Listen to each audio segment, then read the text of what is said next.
write the story now. Let me check the used names list to avoid them all. The band names are Walter Henley, Diane, Mackenzie, Carol, Calvin Mercer, Rebecca, Brent, Hollis, Tom, Trevor, Becca, Lorraine, Bert Hollister, Nathan, Eleanor, Dennis Yarrow, Gerald Pittman, Marcus, Sandra, Joy, Raymond, Patricia, Sylvia, Philip, Jean Hartwell, Tadrian, Renee, Frank Hargrove, Vincent, Arthur, Margaret, Edwin Caulfield, Claire, Owen, Rosalind, Warren Hutchins, Nora, Cody, Stuart, Harold, Lily, Darlene, Kurt, Russell Brennan, Caroline, Tyler Vaughn, Diana, Gordon, Paige Douglas, Evelyn, Miles Crenshaw, Shanna, Bryce, Pete. I'm 63 years old, and I never thought I'd be the kind of man who installs a camera in his own house to watch his own family. I was an electrician for 31 years. I know how to run wire through walls, how to hide conduit behind drywall so clean you'd never know it was there. I never thought I'd use that skill the way I did last November. This is about my mother, and about the woman I called my wife for 22 years. My mother's name is June. She turned 81 in September. She has a small frame, white hair she keeps pinned back the same way she's worn it since I was a boy, and hands that shake a little now when she pours her morning coffee. She raised me alone after my father passed in 1987. She worked the front desk at a dental office in Harrisburg for 19 years, so I could have new shoes every fall and a warm coat every winter. She never complained, not once that I heard. My wife's name is Sandra. We met at a church social in 2001. She was 40 at the time, recently divorced, two grown kids of her own already out of the house. She had a good laugh, and she made the best pot roast I've ever eaten, and for a long time I thought we were happy. I think we were, for a while. My mother lived independently in a little duplex over in Camp Hill until 3 years ago. She had a fall in the bathroom, nothing broken, thank God, but it scared us both. She couldn't drive anymore. Her neighbor, an older woman named Faye, had moved away to be near her own daughter in Phoenix, and suddenly my mother was alone in a way she hadn't been before. I drove over to her place one Sunday afternoon and sat at her kitchen table and told her I wanted her to come live with us. She said, "I don't want to be a bother, Leonard." I told her she wasn't a bother. I told her she was my mother. She came to stay with us in February 2 years ago. We had a spare bedroom on the ground floor, which was good, because her knees weren't what they used to be. I bought her a new television, the kind with the larger remote with the big buttons. I moved her rocking chair, the one that used to sit in her living room when I was little, into the corner by the window. I wanted her to feel at home. Sandra seemed fine with it at first. She said the right things. She said, "June, you're welcome here as long as you need." She set a place for her at the dinner table. She picked up her prescriptions when she went to the pharmacy, but something shifted. I couldn't tell you exactly when. It was gradual, like a door slowly swinging shut. The first thing I noticed was the quiet. Sandra stopped talking to my mother at dinner. Not in an obvious way. She'd still answer if my mother spoke. But she'd stopped initiating. She'd look at her phone. She'd eat quickly and clear her phone. She'd eat quickly and clear her plate and disappear into the other room. I told myself she was tired. Sandra worked part-time at a veterinary office and she'd been picking up extra shifts. Then I noticed my mother was eating less. She'd always had a good appetite for a small woman. She liked scrambled eggs in the morning and a proper lunch and whatever I cooked for dinner. But I started seeing her plates come back to the kitchen barely touched. I asked her if something was wrong, if her stomach was bothering her. She shook her head and said everything was fine. Said it too quickly. One afternoon I came home from a job site earlier than expected and found her in her room with the door closed in the middle of the day. That wasn't like her. She liked to sit in the living room and watch her programs. I knocked and she said, "Come in," and she was sitting in her rocking chair with her hands in her lap, not watching anything, not reading, just sitting.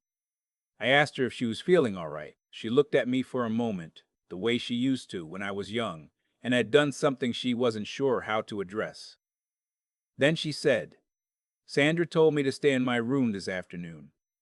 She has a friend coming over." I kept my face still. I said, "Okay, I don't want to cause any friction," my mother said. "I know having me here is an adjustment." I said, "Mom, this is your home too. She just smiled and looked down at her hands. I didn't say anything to Sandra that night. I wish I could explain why. I think part of me didn't want to believe what I was starting to feel in my stomach. I'd been married to this woman for 22 years. I trusted her. I kept finding reasons to explain things away. But then came the morning I found the bruise. It was on a Tuesday. I was helping my mother with her morning medication, the little weekly pill organizer I'd bought her, and I noticed her forearm. There was a bruise there, the color of a storm cloud, about 3 inches long. I asked her what happened. She hesitated. I bumped it on the door frame. The bruise was on the inside of her forearm, not a place you hit on a door frame. I asked her again, gently. She looked away and said, "I'm fine, Leonard. I'm just clumsy these days." I stood in my kitchen after she went back to her room, and I stared at the wall above the sink for a long time. My hands were shaking, and it had nothing to do with age. I didn't confront Sandra. I know some people won't understand that. One of the comments I saw later, someone wrote that I should have stopped it immediately, and they're right in the ideal version of events. But I want to be honest about where I was in that moment.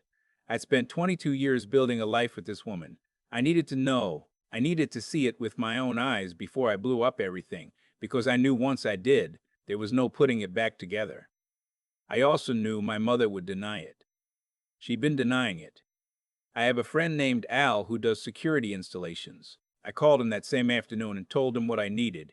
He came over the next day while Sandra was at work, and my mother was napping. We put a small camera on the bookshelf in the hallway, angled toward my mother's bedroom door. Wireless. The feed went to an app on my phone. I set it up on a Wednesday. By Thursday morning, I had seen enough. I want to be careful how I describe this because I'm not going to be able to stay calm writing it. What I saw on that footage was Sandra going into my mother's room at 11 o'clock at night, after I was asleep. My mother was in bed. Sandra didn't say anything warm. She stood over her and spoke in a low, clipped voice. The audio wasn't perfect, but I could make out the words. She told my mother she was a burden. She told her I was only keeping her here out of obligation, that I complained about her behind her back. She told her she needed to think about what was best for everyone. My mother didn't say anything. She lay there with her eyes open and her hands folded on the blanket. Then Sandra reached down and grabbed her arm, the same arm with the bruise, and squeezed. Hard. She said something I couldn't fully hear, but the word ungrateful was in it. I watched that clip 4 times sitting in my truck in the driveway at 6 in the morning. The sun was coming up, and I couldn't move. That was the moment I understood that the woman I'd slept next to for over 2 decades had been walking into my mother's room in the dark and hurting her. Systematically. Over what must have been weeks, maybe longer, and my mother had been lying there, taking it because she didn't want to cause friction, because she didn't want to be a bother. I called my doctor that morning. Then I called an attorney named Mr. Grady, who I'd used years before for a property matter. Then I called my daughter from my first marriage, my daughter Cindy, who lives outside of Pittsburgh, and I told her what I had. I told her I needed her to come. I did not go back inside that house until that evening, when Sandra was home and dinner was on the table like everything was normal. I sat down. I watched my mother eat her food, watched how she kept her eyes on her plate, and I had to hold the table with both hands underneath to keep my face from showing what I was feeling. Cindy arrived the next afternoon. I told my mother what I'd found. I showed her the footage on my phone. I sat beside her in her rocking chair with her hand in mine, and I watched her face while she watched the screen. She didn't cry right away.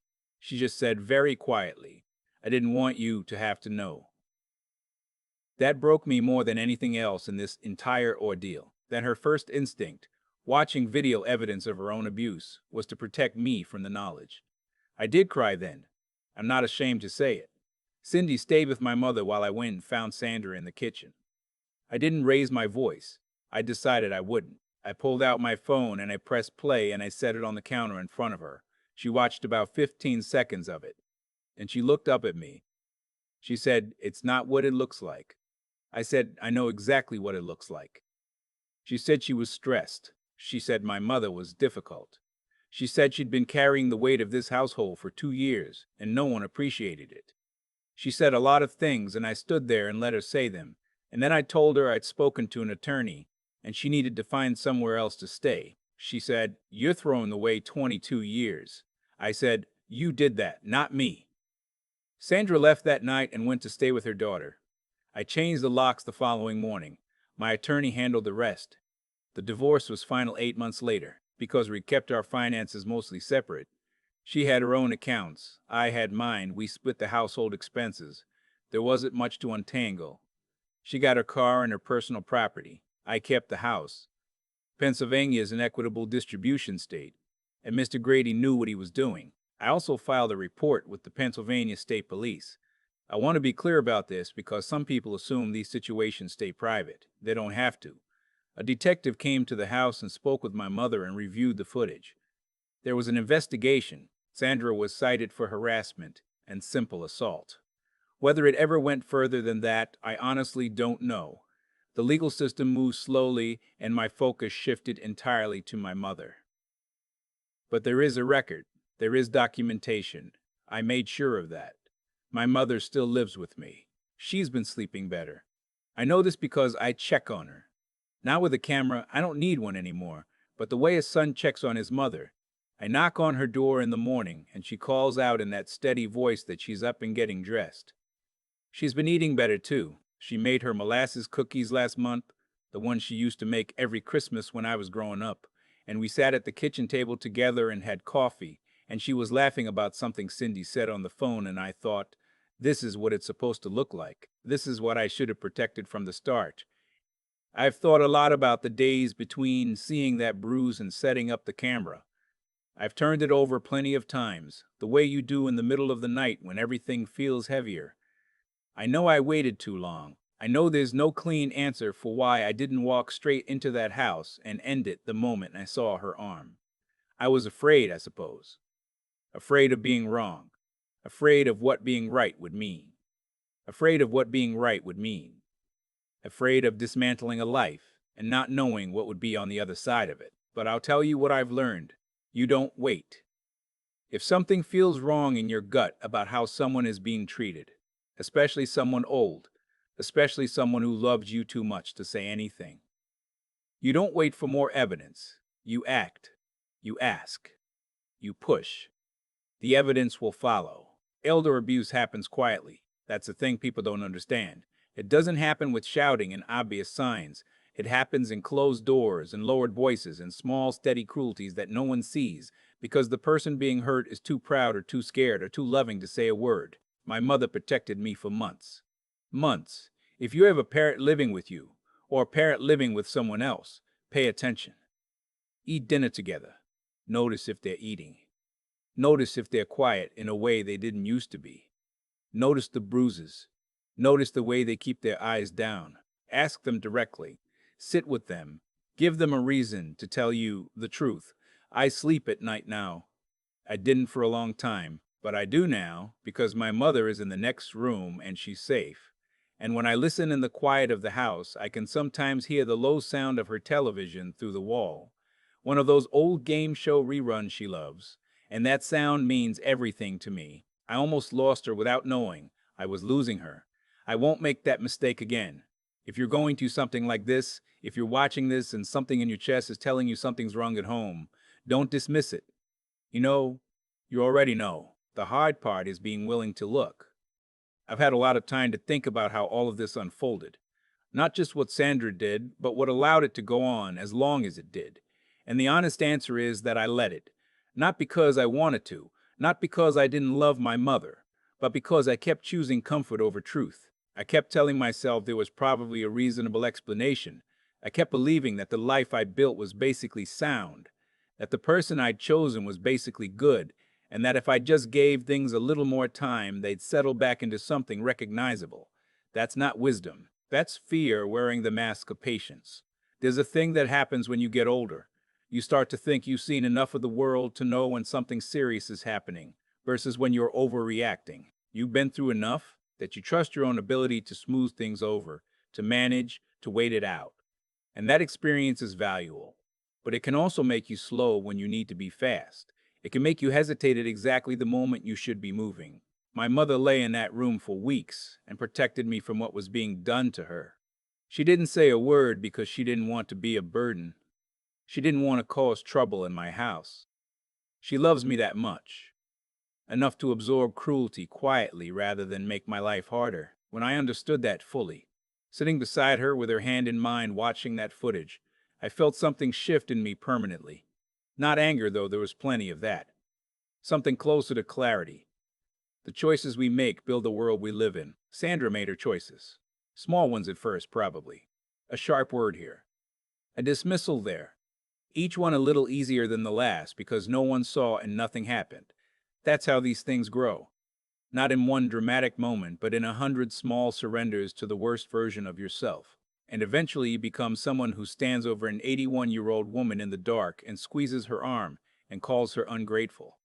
You don't start there. You arrive there, step by step, having convinced yourself each step was justified. I'm not absolved either. I want to be clear about that, tracing back the line of cause and effect. I can see my own hesitation as part of the chain. The bruise I saw and didn't act on immediately. The days I spent gathering evidence while my mother endured. Those days cost something, and I'll carry that. What I've tried to do with that weight is turn it into something useful. A sharpened attention, a refusal to look away when my gut is telling me something is wrong. Moral courage isn't loud. It's not a dramatic gesture. It's the quiet decision to see clearly when seeing clearly is the harder thing to do. It's calling the attorney. It's filing the report. It's sitting beside your mother at her kitchen table while she laughs at something her granddaughter said on the phone and understanding that this moment, this ordinary, simple, warm moment, is what you were protecting all along. June made her molasses cookies last month. The house smelled the way it did when I was 10 years old. That's what I held on to. That's what I want you to hold on to, too.